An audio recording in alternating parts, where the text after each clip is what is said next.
Praise the Lord. आप सबको जय मसीह की।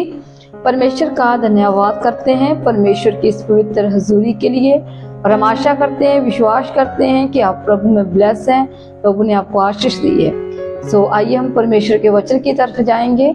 उससे पहले आप अपने इस वचन को, परमेश्वर के वचन को, पवित्र वचन को बहुत से लोगों के साथ शेयर करें, ताकि बहुत सी रूहें इस वचन के द्वारा आशीष पाएं और परमेश्वर उनको ब्लेस करे।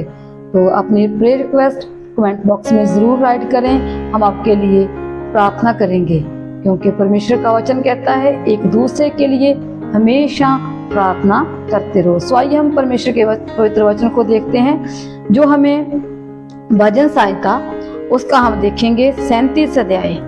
वहाँ पे क्या लिखा है 4 आयत में और उसकी 5 आयत में। यहोवा को अपने सुख का मूल जान, वही तेरे मनोरथों को पूरा करेगा। हालेलुया। यहाँ पर लिखा हो कि तू परमेश्वर को क्या कर, अपने सुख का मूल जान। परमेश्वर को तू स्मरण रख हमेशा, और परमेश्वर पर भरोसा रख। अपने सुख के में, अपने दुख में परमेश्वर को हमेशा क्या रहे, याद करता रहे।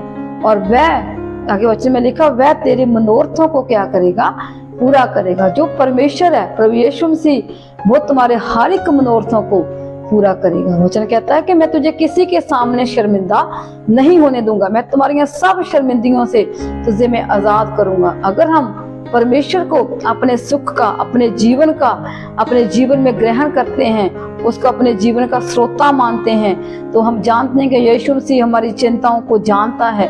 वो हमारे मनोरथों को पूरा करने वाला परमेश्वर है, उसको हर वक्त याद रखते हैं। तो परमेश्वर का वचन कहता है मैं तुम्हारे सभी मनोरथों को क्या करूंगा, पूरा करूंगा। चाहे तू कितनी भी मुसीबत में है, कि कैसा भी तुम्हारा फ्यूचर है, चाहे तू दुखी है, चाहे तू परेशान है, लेकिन तू परमेश्वर का धन्यवाद करता रहे। तो परमेश्वर कहता है जो तुम्हारे मनोरथ है, जो तुम्हारी इच्छाएं हैं, जो तू सोचता है कि जी मेरी इच्छा है कि मैं अपने जीवन में मैं आगे बढ़ूं, मैं अपने जीवन में मेरी जॉब में परमेश्वर ब्लेसिंग दे, मेरे बिजनेस में प्रभु ब्लेसिंग दे, तो परमेश्वर कहता है, तो वचन कहता है प्रभु का कि तो उसको स्मरण करता रहे, उसको याद करता रहे, और परमेश्वर तुम्हारे हर एक काम में प्रभु कहता है मैं बरकत दूंगा। क्योंकि आगे वचन में लिखा हो अपने मार्ग की चिंता, वो कहता है अपने मार्ग की चिंता यहोवा पर डाल दे, यहोवा पर छोड़ दे। आज बहुत से लोग हैं जो हर एक बात पर, ऐसे बहुत से मसीह बहन भाई भी है जो बहुत छोटी सी बात पर क्या करते हैं, चिंता करते हैं, और हर एक वक्त अगर उनमें छोटी सी कोई समस्या आ जाए तो तब वो चिंता में पड़ जाते हैं कि हम कैसे क्या करेंगे। तो वचन कहता है कि तुझे किसी बात की चिंता नहीं करनी। आज हम सोचते हैं हमारे बच्चों का फ्यूचर कैसा होगा, हम अपने बच्चों के लिए क्या क्या करेंगे, हम उनको उनकी पढ़ाई का, उनकी स्टडी का खर्चा कैसे कर सकेंगे और उनको आगे कैसे बढ़ाएंगे। लेकिन वचन में लिखा हुआ अगर तू परमेश्वर को स्मरण रखता है, उसको याद रखता है, अपने जीवन में उसे पहला स्थान देता है, और उसको स्मरण रख के, उस पर भरोसा रख के, विश्वास करके उस पर चलता है, तो प्रभु कहता है मैं तुम्हारी हर एक समस्या का हल करूंगा, और मैं तुम्हारे हर एक मनोरथ और इच्छा को प्रभु कहता पूरा करूंगा।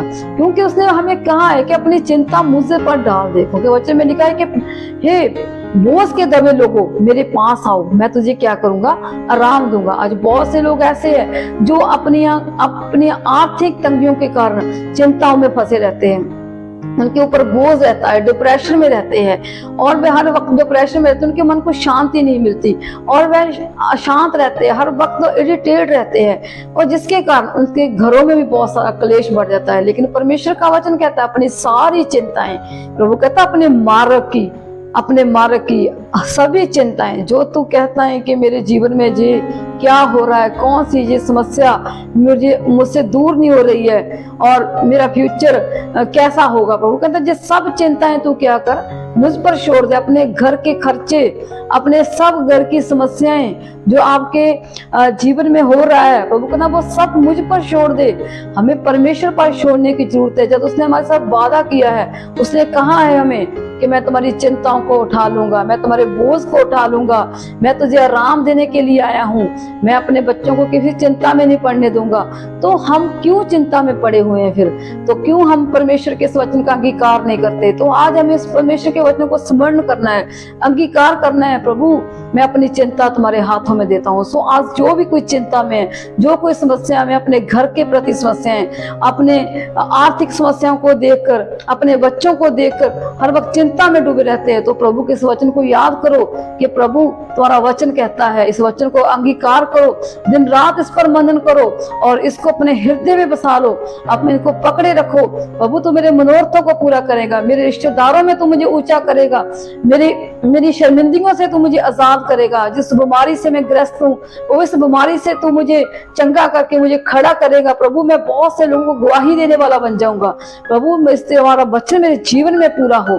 प्रभु तुम्हारा वचन कहता है तो मुझे अपनी चिंता दे दे। प्रभु आज से मैं अपनी चिंता तुझे देता हूँ, तुझे मेरी चिंता करनी है परमेश्वर। अगर तूने मुझे इस धरती पर भेजा है तो मेरे जीवन में परमेश्वर तू काम भी करेगा।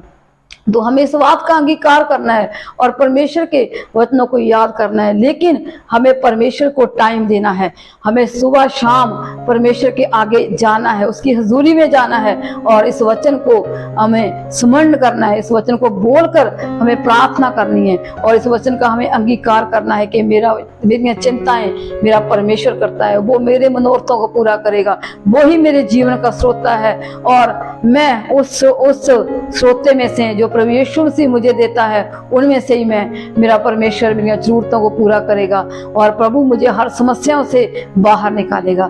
प्रभु आपको आशीष दे और परमेश्वर इस वचन के जरिए आपको बड़ी आशीष दे। परमेश्वर आज आपके सभी मनोरथों को पूरा करेगा।